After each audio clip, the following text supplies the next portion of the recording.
Монгол улсад ажлын байрны асуудал тулгамдж байгаа асуудлын нэг юм а. Ажиллах хүч байхгүй болсон гэж хэлж болно. Ажиллах их хүч нь Монгол улсын өнөөгийн цалинголж гадаад улсыг зориулсан. Мөн дөнгөж ажилд орж байгаа залуу үеэ хүлээн авах нь тааруу байгаа бөгөөд үеийн ялгаа ажлын байран дээр ихээхэн гардаг. Ажлын байрны тоо чанар хүртээмжийн асуудал нь эдийн засаг нийгмийн хөгжилд сөргөөр нөлөөлдөг. 2023 онд Монгол улсад нийт 68 мянган ажлын байр зарлагдсан. Харин ажилд орох хүсэлтэй иргэдийн тоо 6 мянга орчим байсан байна. Энэ нь чанартай ажлын байр байхгүй байгааг илтгэж байгаа бөгөөд эргээд цалингийн асуудалтай нүүр тулж байна.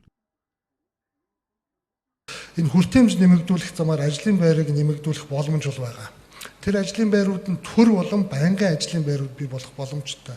Ялангуяа 24 мега төсөлчин бүгд л 14 хот 20 минутын хот концептыг дэмжиж байгаа. Хүртээмжийг нэмэгдүүлэхийг дэмжиж байгаа ийм л одоо томоохон мега төслүүд. Тэгээ ийшээ төсвийн хөрөнгө оруулалт дийлэнх нь явж байгаа. Тэгээ энэ нь нэг хөрөнгө оруулалтаар олон асуудлуудыг тулгымцсан асуудлуудыг давхарт нь шийдэх ямар одоо боломж байна гэдгийг ингэж харж байгаа. Ажлын давхардал тэгэл дээрэс нь одоо сая ажлын хэсэгт байгаа гэж тэгжинд ерөнхий архитектор тамгын газрын дарга энэ хүмүүс аль болгонд хүрэлцэхгүй штэ. Жишээлх юм бол би зүгээр одоо жишээ Батбаясгалан дарга баг ухаан орсон цагаас л хойш энэ хотын бүх асуудлыг мэдэж энд хамт байгаа. Тэгээ иймэрхүү хүмүүсээ оруулаад энэ ажлынхаа давхардлыг чиг үүргийг багасгаад тэгэд энэ ажлуудаа хурдлуулах талаас бодож болдгоо юм уу?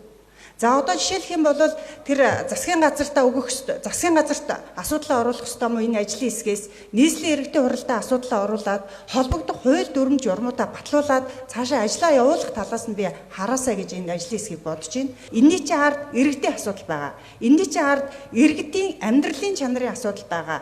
Тийм учраас энэ асуудалтаа гол анхаарлаас хандуулж ажлаа хурдлуулахад анхаараач гэдэг ийм саналыг хэлье. Баярлалаа. Монгол улсын өрхийн дундаж орлогын өсөлт сүүлийн жилүүдэд тодорхой хэмжээгээр нэмэгдсэн ч бодит орлогын өсөлт болон орлогын тэгш бус байдалтай холбоотой асуудлууд хэвээр байна. 2024 оны 1-р улиралд өрхийн дундаж мөнгөн орлого 2.4 сая төгрөг бол өмнөх оны мөн үеэс 536.4 мянган төгрөгөөр нэмэгдсэн. 2024 оны 1-р улирлын байдлаар өрхийн дундаж бодит орлого 1.2 сая төгрөг болж өмнөх оны мөн үеэс 47.5 мянган төгрөгөөр буурсан байна. Ядуу бүлгийн эзлэх хувь өссөн бөгөөд чинээлэг бүлгийн хувьд өөрчлөлтгүй. Монгол улсад өрхийн дундаж орлого нэмэгдсэн ч бодит орлогын өсөлт буурч орлогын тэгш бус байдал нэмэгдэж байна. Тиймээс эдийн засгийн бодлого нийгмийн халамжийн тогтолцоог сайжруулах шаардлагатай байна.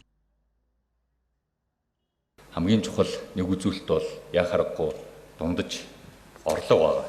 Дундаж орлогын өсөлт гэж. Яагаад би энийг ярьж байна вэ гэхээр орлого яаж өсдөг вэ гэхээр хоёр замаар л өсдөг. Нэг нь бол цалин, нөгөөх нь бол халамж. Ажлын байрыг нэмэх. Яагаад тэгэхээр ажлын байрыг нэмжиж бид нэр цалин өрхийн орлогыг нэмнэ. Түүнээс биш халамжаар бол бид нар бол нэмэх шаардлагагүй байна.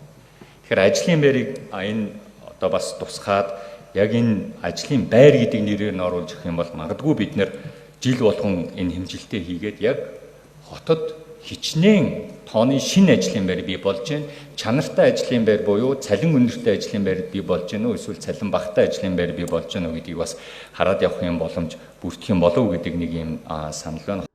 Орон нутагт ажлын байрны хомсдол хотын төвд хүний нөөцийн хомсдол зэрэг асуудлууд их байна. Хүний нөөцийн хомсдол бий болж байгаа бөгөөд ажлын байрны тоо их байхад ажилд орох хүсэлтэй хүмүүсийн тоо бага байгаанд харамсалтай яриг юм а. Энэ нь ажил горилагчдын ур чадвар, боловсролын түвшин, хөдөлмөрийн зах зээлийн эрэлт хэрэгцээтэй холбоотой. Мөн Монгол улсад ажлын байрны асуудал нь олон талт бөгөөд эдийн засгийн бодлого, боловсрол, хөдөлмөрийн зах зээлийн зохицуул зэрэг олон хүчин зүйлээс хамаарна. Тиймээс төр хувийн хвшил иргэдийн хамтын ажиллагаа шаардлагатай байна.